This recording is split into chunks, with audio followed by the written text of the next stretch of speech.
J'espère que vous allez bien. Dites-moi en commentaire comment vous allez. Moi, je vais très très bien aujourd'hui. Alors, dans la vidéo précédente, nous avons parlé de l'importance de connaître trois choses sur ces cheveux qui sont la densité, la porosité et le type de cheveux. Alors aujourd'hui, nous allons parler de la densité.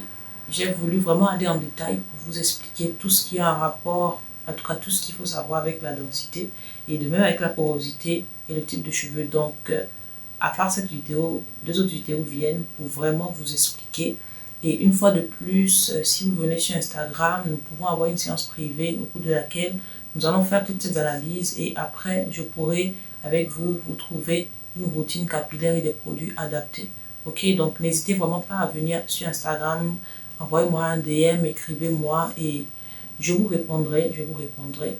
Donc, let's go pour la densité.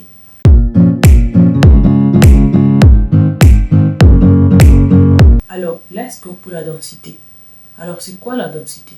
La densité, c'est le nombre de cheveux sur ma tête ou sur 1 cm². Ok? Il ne s'agit pas de les compter. Apparemment, le nombre varie entre 100 000 et 150 000. Je ne suis pas trop sûre parce que je n'ai jamais essayé de compter. Mais quand même, voici en quoi le nombre de cheveux sur notre tête varie.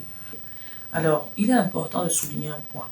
La densité des cheveux n'est pas à confondre avec l'épaisseur.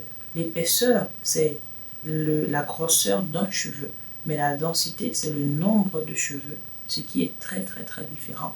Donc, si je peux vous donner un exemple simple, je peux avoir une forte densité, c'est-à-dire beaucoup de cheveux sur ma tête et une épaisseur de cheveux très, très fine, c'est-à-dire j'ai beaucoup de cheveux, mais lorsque je prends un cheveu, le cheveu est très, très fin. Vous voyez, vraiment, il y a une différence. Ceci n'est pas à confondre. Ok? D'accord. Alors, pourquoi c'est important de connaître la densité de ces cheveux? Girls, c'est aussi important que de connaître la porosité. Et je crois que le test de porosité, c'est le test le plus crucial. Si tu ne le connais pas, lâche tes cheveux et va dormir. Non, je le dis pour rigoler. Mais sérieusement, c'est très important de le connaître. C'est très, très, très important de le connaître. Très, très, très, très, très, très, très, très, très, très, très, c'est important. D'accord? Donc, pourquoi il est important de connaître la densité? Comme je vous ai dit tout à l'heure, non, c'est tout à l'heure. Je pense que c'est dans la vidéo précédente qu'il était important de pouvoir connaître ces choses afin de pouvoir adapter les soins, que ce soit le type de cheveux, la porosité. La porosité est vraiment le plus indispensable, ok? La porosité, c'est vraiment le plus indispensable.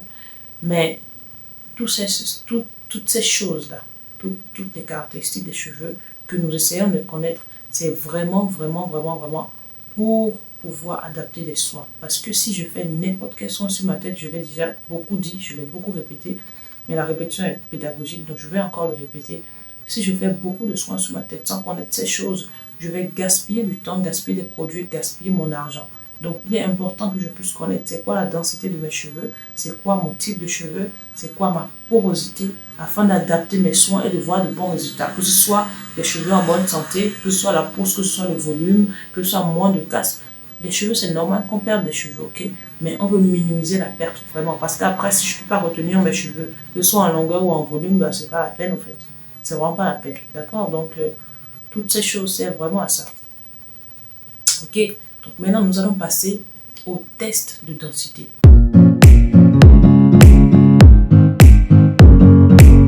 Comment est-ce que nous faisons le test?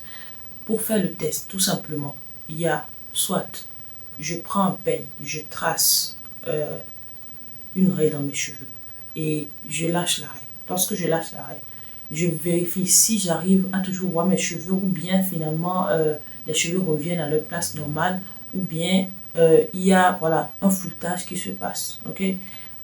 Pour des personnes qui ont des cheveux à faible densité, la plupart du temps, lorsqu'ils vont tracer, même s'ils lâchent les cheveux vont rester à leur place au fait. Mais en tout cas pour nous, celles qui ont des cheveux à une forte densité, quand on va lâcher les cheveux, les petits cheveux vont venir fermer l'arrêt tout simplement. Les petits cheveux vont venir fermer l'arrêt. Parfois même l'arrêt va disparaître lorsqu'on va lâcher les cheveux. Donc quand je sais cela, je sais que j'ai une forte densité.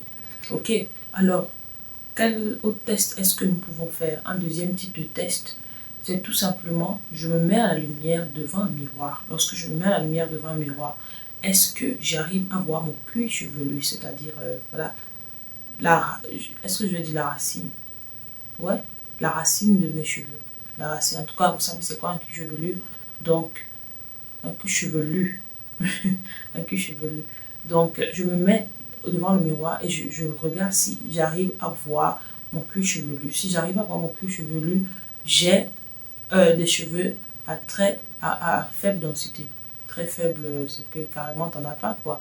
Mais bon, bref, lorsque nous parlons de la faible densité, c'est que j'arrive à voir mon cuir chevelu directement. Mais je pense que pour la plupart des filles afro, quand même, nous avons soit une densité moyenne ou forte. La densité moyenne ou forte, c'est si j'arrive pas à vite voir mon cuir chevelu, au fait. Je parle pas de regarder ici, hein, non. Je parle de est-ce que j'arrive à voir réellement mon cuir chevelu directement lorsque je suis à la lumière. Sinon, si je n'arrive pas à le voir, c'est-à-dire le deuxième cas, c'est que j'ai soit une densité moyenne ou forte. Donc, pour celles qui entretiennent quand même bien leurs cheveux, et bon, c'est quand même inné chez nous, je crois. C'est-à-dire que nous avons vraiment une densité soit moyenne, soit forte. Mais il y a toujours des exceptions, donc oui, c'est possible d'avoir des cheveux crépus et d'avoir une faible densité. Et dans ce cas, il y a des soins qui sont adaptés, c'est-à-dire des shampoings, des après-shampoings, des soins volumateurs. On les appelle des soins volumateurs pour donner encore plus de volume parce que c'est pas très beau des cheveux sans volume, ok? Nous, nos cheveux, bah, ils sont destinés, si vous voulez, à avoir du volume.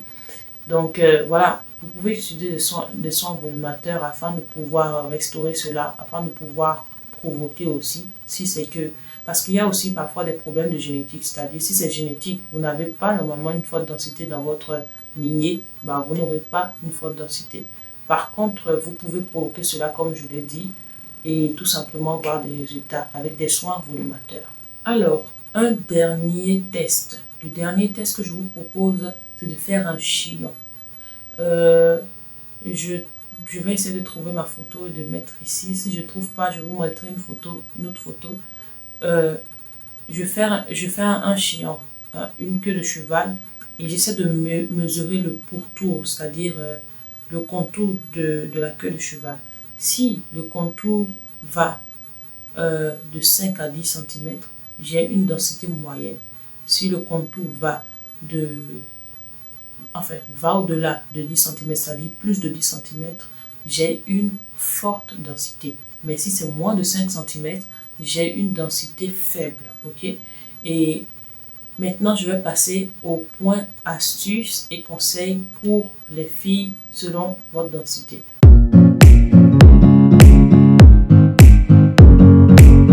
Alors, que faire si je suis une fille qui a une faible densité?